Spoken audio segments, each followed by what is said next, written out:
Siratal mustaqim, siratal ladzina an'amta 'alaihim, ghairil maghdubi 'alaihim waladdallin. Amin. Baik, pada dalil saat podcast al-hudur dengan aku ismukum jami'an ajidil hadir liridal wal hadirat lisan. Jadi setelah ini Bu Guru akan bacakan absen. Jadi kalau Bu Guru panggil namanya, kalau buat laki-laki jawabnya apa tadi? Hadir. Kalau untuk perempuan Hadirah. Abdul Malik, Hadir. Adenia, Aditya, Aina Aditya, Hadir. Agil, Hadir. Andika, Hadir. Ahmad Alfiansyah, Hadir. Ainun Firdaus, Hadir. Dana Akila, Hadir. Dana, Hadir. Edwin Susanto, Hadir. Ini kalian lihat di samping-samping kalian atau mungkin di belakang kalian sudah rapi apa belum kelasnya? Posisinya mungkin atau mungkin kelasnya yang masih berantakan atau di atas meja, di atas mejanya masih berantakan. Jadi mungkin dirapikan lagi. Kenapa lagi ya? Kalian tahu kenapa kita perlu belajar bahasa Arab? Ada yang tahu? Kenapa? Karena kita orang Islam. Karena kita orang Islam. Oke, ada lagi? Oke, benar ya? Bukan lagi sih, tapi sebagai orang Islam kita tuh harus belajar bahasa Arab. Kenapa? Karena kitab sucinya kita, Al-Quran itu berbahasa Arab. Kemudian Rasulullah juga orang Arab. Kemudian di surga nanti kita juga berbicara dengan bahasa apa? Bahasa Arab. Dan setiap harinya kalau kita sholat nih dari subuh sampai isya, kita pasti pakai bahasa apa? Bahasa Arab. Makanya kita sebenarnya lebih dekat dengan bahasa Arab daripada bahasa Inggris. Nah makanya harusnya kita lebih bisa bahasa Arab daripada bisa bahasa Inggris. Nah tapi nyatanya pada zaman sekarang tuh anak-anak tuh lebih bisa bahasa Inggris dibandingkan dengan bahasa Arab. Nah padahal yang lebih dekat dengan kita 5 waktu kita baca itu berbahasa Arab. Nah, makanya penting bagi kita untuk belajar bahasa Arab, karena belajar bahasa Arab itu bukan cuma kita belajar bahasa, tapi itu juga bagian dari kita belajar bagian dari agama kita, belajar dari bagian dari bahasanya Al-Quran. Maka diperbarui lagi niatnya kalau belajar bahasa Arab itu niatnya karena Allah Ta'ala. Jadi bukan hanya kalian cuma dapat ilmunya aja, tapi insya Allah dapat pahala. Kalau misalnya kita mau menyebutkan nama orang lain, misalnya nih Bu Guru bilang Kania, tapi selain Kania kita bisa panggil dia dengan apa? Biasanya kata ganti orang. Nah, kata ganti orang itu juga ada dalam bahasa Arab, jadi bukan hanya ada dalam bahasa Indonesia. Nah, kata ganti orang ini penting, kita perlu pelajari ini penting. Karena apa? Karena dia mengefisienkan kalimat. Misalnya kayak gini nih, kalau misalnya kita mau buat kalimat Kania pergi ke sekolah, habis itu kemudian Kania sarapan pagi di kantin, kemudian Kania belajar. Nah itu kan agak ribet ya, tapi dengan adanya kata ganti, nah itu dia lebih mengefisienkan kalimat. Jadi kayak Kania pergi ke sekolah, kemudian dia sarapan di kantin, kemudian dia lanjut belajar. Nah itu kan lebih enak didengarkan daripada kita bilang nama itu berulang kali. Itu dia tidak efisien. Nah itu juga ada dalam bahasa Arab. Nah, namanya apa tadi? Domir. Namanya domir atau isim domir. Nah isim domir juga itu ada dua, dibagi menjadi dua. Ada mutasil, ada juga munfasil. Nah ini tidak ada dalam bahasa Indonesia. Tapi sebenarnya ada juga, ada domir mustatir. Tapi yang kita pelajari ini hanya dua. Ada mutasil dan munfasil. Nah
Artinya dimana kalian harus membuat satu proyek. Nah, proyeknya berupa apa ya tadi? Nah, paragraf bisa dipahami. Ya, sebelum kita masuk kepada inti pembelajaran, Bu Guru mau tanya dulu deh. Bu Guru mau tanya, ada yang tahu bahasa Arabnya dia laki? Oke. Ada yang tahu bahasa Arabnya kita? Kalau bahasa Arabnya keluarga apa? Kalau keluargaku? Nah, secara tidak langsung, walaupun kita belum pelajari masuk pada kegiatan intinya, kalian sudah punya gambaran domir itu kayak bagaimana. Nah, yang tadi kalian jelaskan itu adalah bagian dari domir. Dan sebelumnya juga kita sudah pernah belajar tentang kosakata di bab awal bab 2 tentang kosakata berkaitan dengan al-usrah dan al-bayn. Nah, di mana al-usrah itu ada tentang keluarga kita, ada ayah, ada ibu, dan lain sebagainya. Kemudian kita juga belajar tentang al-bayn. Nah, itu juga masih ada kaitannya dengan domir. Oke? Kita masuk ke pokok pembahasan. Nah, guru masuk ya. Bisa dilihat di situ domir, munfasil, dan mutasil. Judulnya sama dengan yang ada di slide depan. Nah, apa itu domir? Ad-domir huwa ismun mabniyun yadullu 'ala mutakallim aw mukhatab aw ghaib. Domir adalah isim mabni yang menunjukkan pada pembicara orang pertama, orang satu, lawan bicara orang kedua, dan orang yang dibicarakan atau orang ketiga. Nah, isim mabni itu apa? Isim mabni itu adalah artinya kata yang harokat akhirnya tidak bisa berganti. Nah, contohnya isim domir tadi apa? Coba salah satu orang sebutkan salah satu contoh domir. Satu aja, nahnu. Bisa nggak nahnu berubah jadi nahni atau nahna? Bisa nggak? Nggak bisa, karena dia adalah isim mabni. Artinya harokat akhirnya tidak bisa berubah. Jadi dia tetap. Makanya di sini dikatakan domir adalah isim mabni. Nah, yang menunjukkan pembicara atau orang pertama. Pembicara artinya siapa? Orang yang berbicara. Nah, Bu Guru, aku. Nah, berarti Bu Guru sebagai orang pertama. Kemudian lawan bicara siapa? Orang yang Bu Guru ajak bicara. Misalnya Bu Guru ajak bicara kepada yang murid di depan Bu Guru. Itu berarti orang kedua. Kemudian orang ketiga itu adalah orang yang dibicarakan atau dia. Kayak misalnya kalau di bahasa Arabnya saya, berarti orang pertama itu ana. Terus kita, nahnu, itu adalah orang pertama. Kemudian orang kedua, orang yang diajak bicara, anta, anti. Nah, kamu laki-laki, kamu perempuan, itu adalah orang kedua. Kemudian kalau lawan bicaranya kita berarti apa? Dia atau hiya. Apa lagi? Huwa. Seperti itu. Nah, isim domir adalah yang kita pahami sebagai kata ganti dalam bahasa Indonesia. Aku, kamu, dia, mereka berdua dan lain-lain. Nah, ini ada pembagian domir yang sudah Bu Guru singgung sebelumnya. Yang pertama ada domir munfasil, ada juga domir mutasil. Domir munfasil itu yang bagaimana? Domir munfasil adalah kata ganti yang berdiri sendiri tanpa menyambung pada kata lain. Domir munfasil digunakan untuk subjek dalam suatu kalimat. Artinya kalau misalnya subjek itu biasanya posisinya di mana? Di awal kalimat. Nah, ada 14 domir munfasil yaitu huwa, huma, hum, ya, huma, humna sampai nahnu. Nah, kalian pasti sudah tidak asing dengan 14 domir ini. Oke, kita lanjutkan ke domir mutasil. Domir mutasil adalah kata ganti yang tidak dapat berdiri sendiri. Ingat ya, kata kuncinya dia tidak bisa berdiri sendiri, artinya dia tidak bisa jomblo, harus bergandengan. Dia selalu menyebut atau bersambung dengan kata lain, atau kata benda, atau kata kerja, atau huruf. Nah itu, jadi dia mengurut tuh, punya huwa, domir mutasilnya hu atau hi, kemudian huma, hum, kemudian hiya, ha, dan seterusnya. Jadi dia mengurut tuh 14 mengikuti itu. Oke, bisa dipahami? Bisa. Paham tuh? Paham.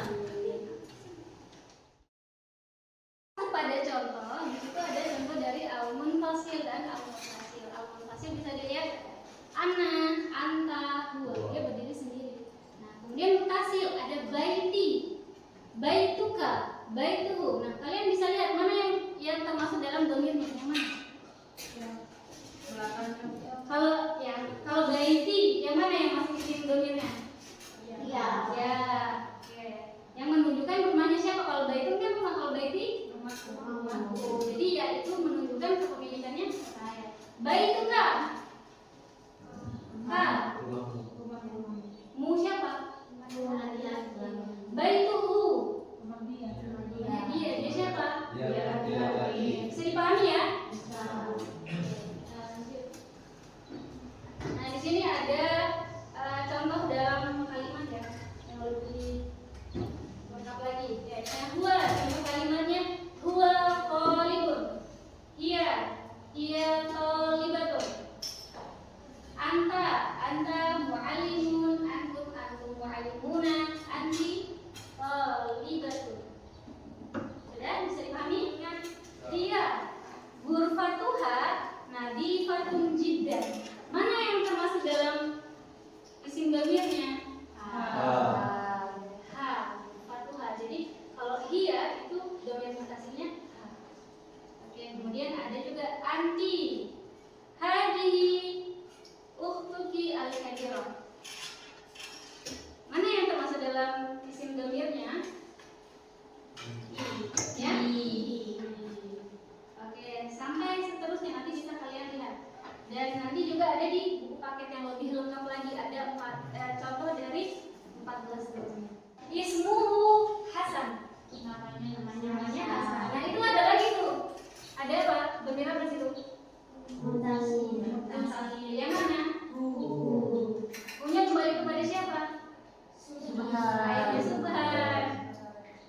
Ada Abu Subhan, ini ayahnya Subhan, namanya Hasan. Umruhu khamsatun wa khamsuna. Berapa? 55. Sama. Huwa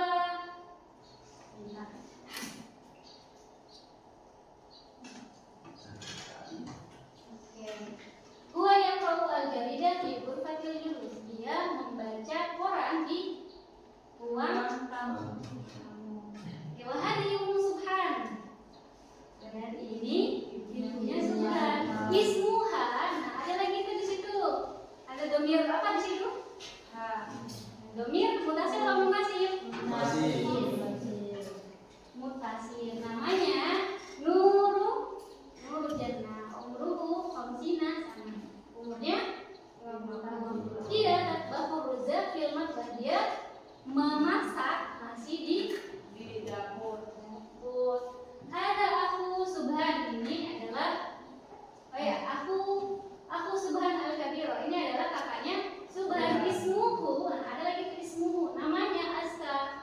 Umruhu sittatun wa ishruna sana. Umurnya 26.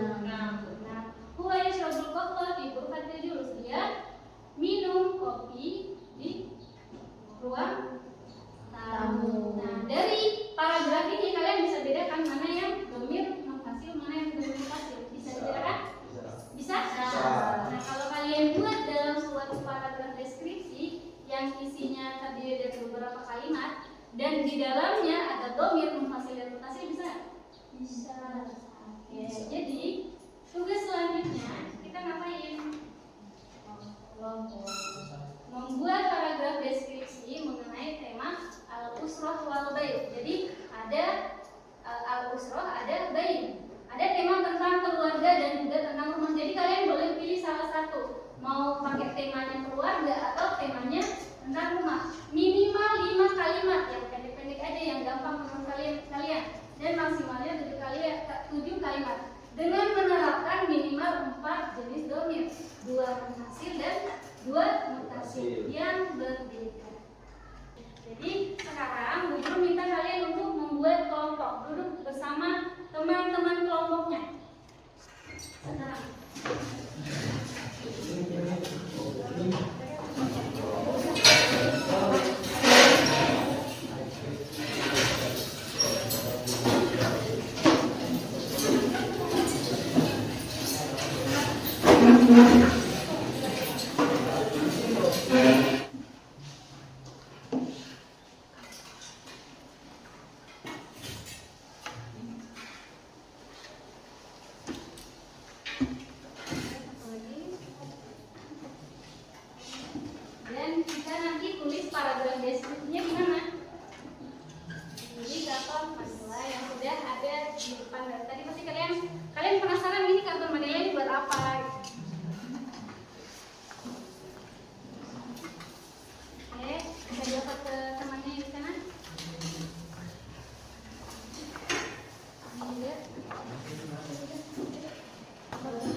pilih kosakata. Nah, minggu lalu kan kita sudah belajar tentang kosakata yang ada dalam bab 2 tentang aruslah. Dan kalian bisa cari atau gunakan kosakata yang ada di situ.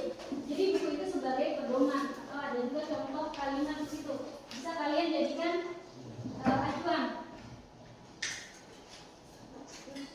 Oke, sekarang diskusikan dengan kelompok kalian masing-masing.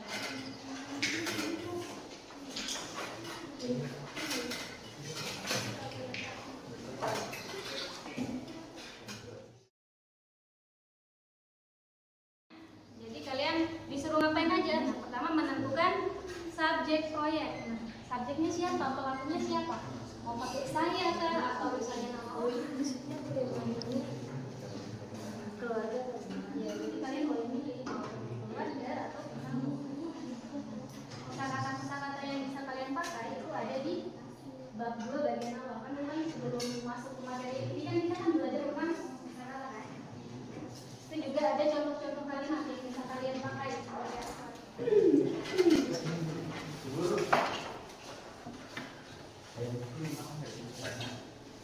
Pakai spidol tuh. Iya, pakai spidol. Kalau nggak pakai spidol, spidolnya buat apa? Udah?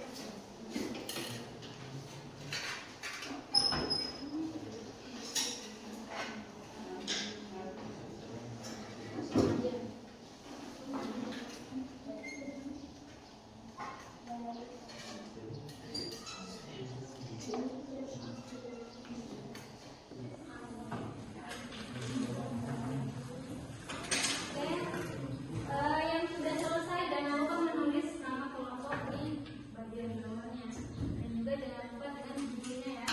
Nah, untuk yang mempresentasikan cukup 2 orang saja perwakilan. Presentasinya di kanan kiri. Ini kurang apa? Sudah selesai ya. Kelompok ini sudah siap. Kelompok 2 sudah siap. Kelompok 1. Ini kelompok 5 bagaimana? Sudah?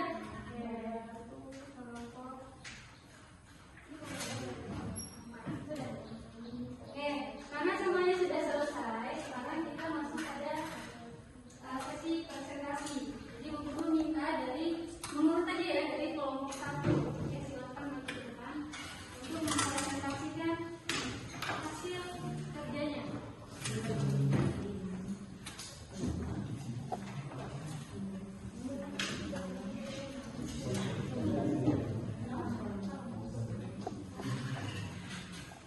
Oke, yang lain perhatikan temannya ya.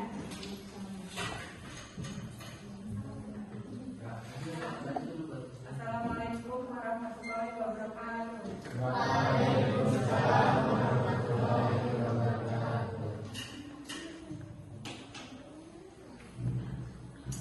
Jadi kita berdiri di sini untuk mempresentasikan hasil kerja kami. Hada Abi, dua tilmidun filosofi akhiri filsafati sanawiyah kuliah. Hada Abu Abi, ismuhu Hasan, anta mudarrisun, wa hadhihi ukhtuhu Fadiro, ismuha Faria, wa hadha ukhtuhu Kabiri, ismuhu Aska. Jadi yang termasuk domir adalah huwa, ini adalah domir munfasil dan ini ismuhu, hunya ini balik ke si Abi ini. Dari dua domir munfasil. Kemudian ismuha ini adalah dia perempuan. Dan ini aku punya adalah dua dari dia laki-laki. Oke, jadi ada berapa isim domir yang paling menarik? Ada 5. Ada 5. Yang fasilnya apa aja? Yang fasil 2. 2 dan 2 dan antam. yang fasil. Dia dan 2. Oke. Sudah bagus sih, sudah bagus menurut dulu. Tapi mungkin ada sedikit kesalahan kecil. Tidak apa-apa. Ini sudah bisa dikoreksi. Oke. Kita kasih kemudahan untuk kelompok berbeda. Sudah bagus ya, sudah sangat apa namanya sudah sangat bagus. Misalnya kita baru belajar di sini dulu, tiba-tiba sudah buat paragraf teknis. Jadi sekarang kelompok 1 boleh duduk. Makan kita lebih ke kelompok. Oke, kita masuk ke kegiatan berikutnya kita, karena ini sudah masuk ke penghujung waktu ya. Kita sudah menyelesaikan semua kegiatan ini. Kita masuk pada kegiatan termasuk yaitu yang pertama, kesimpulan hasil pembelajaran. Nah, kita mau minta satu orang dari kalian untuk mau menyimpulkan bagaimana pembelajaran kita hari ini. Ada yang bisa? Oke, silakan. Dari pembelajaran ini saya jadi tahu bahwa domir dibagi menjadi 2, yaitu domir munfasil dan domir mutasil. Domir munfasil ada 14 dan domir mutasil juga ada 14. Oke, itu saja. Jadi bagus ya. Teman-teman juga sudah tahu yang sebagaimana yang sudah dijelaskan oleh teman kita. Oke, Ahsanti. Bagus banget karena sudah berani untuk menyampaikan pendapatnya. Oke, jadi guru akan mengulas sedikit ya. Jadi domir itu tadi adalah kata sebagaimana yang udah dibilang sama Farah tadi. Oh, domir dibagi menjadi 2. Nah, dia juga terbagi dalam 14. Kayak misalnya kemudian dia jadinya A. Kemudian Ana berarti jadinya dia. Nah, seperti itu. Jadi anak-anak sudah paham ya, bisa dipahami ya. Bisa. Nah, kita masuk pada refleksi. Jadi refleksi itu untuk apa? Jadi kita bisa tahu bagaimana pembelajaran kita hari ini. Oke, guru tanya ya. Dari pertanyaan refleksi yang pertama, bagaimana proses pembelajaran kita tadi? Menyenangkan atau biasa saja? Menyenangkan beneran atau menyenangkan yang dibuat-buat nih? Oke, kemudian yang kedua, apakah cara ibu menjelaskan tadi sudah diterima dengan baik? Iya. Semuanya paham? Jadi misalnya nanti kalau misalnya ulangan, kalian disuruh menulis paragraf deskripsi lagi, tapi individu, bisa ya? Bisa. Yang seperti tadi paragraf deskripsi yang dimana tidak lupa ada isim. Oke, yang ketiga, apa tantangan terbesar yang kamu hadapi saat menerapkan domir ke dalam proyek penulisan skripsi? Jadi waktu kalian buat proyek itu susahnya di mana? Oke, bisa disebutkan susahnya di mana?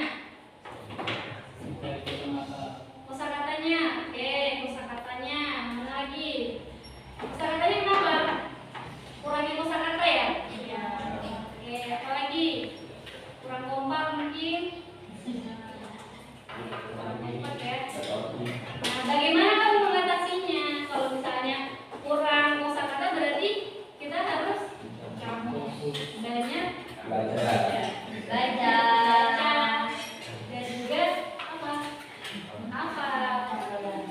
Oke, yang terakhir, apakah pembelajaran berbasis proyek yang kita lakukan sekarang ini adalah PBL atau pembelajaran berbasis proyek PJBL ya?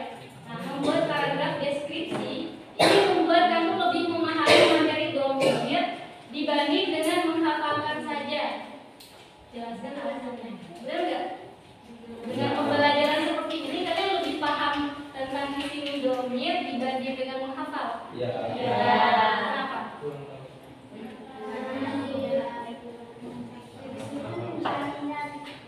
seru. Ada lagi? Ada lagi? Lebih apa? Lebih seru. Oke, yang lain? Lebih gampang. Karena mungkin juga berkelompok, jadi kerjanya nggak sendiri-sendiri, ada yang bantuin. Ya. Saya dari pembelajaran kita tadi, guru menemukan ada beberapa yang memang sudah bagus, bagus dari pembuatan kalimatnya, dari penentuan domir mutasil dan munfasilnya, dan penyatuan kalimat menjadi paragraf itu sudah bagus. Tapi mungkin ada beberapa catatan dari cara pelafalannya ya, pembacaan waktu presentasi itu ada yang jadi guru akan memberikan tugas tambahan untuk kelompok. Jadi semua ada tugas tambahan. Jadi kelompok 1, 2 dan 1, 2 yang guru rasa sudah cukup, yaitu tugas kalian itu membuat satu paragraf deskripsi yang di dalamnya sama aja kayak tadi, ada domir mutasil dan munfasilnya, tetapi paragraf deskripsinya itu kalian tentukan tema dari benda yang kalian suka di rumah. Misalnya kamu punya benda yang paling kamu suka di rumah, misalnya tempat pensilnya lucu, nah kalian deskripsikan itu. Tapi dengan jangan lupa ada domir mutasil dan munfasil. Oke. Oke, kalau yang untuk kelompok 3, 4, 5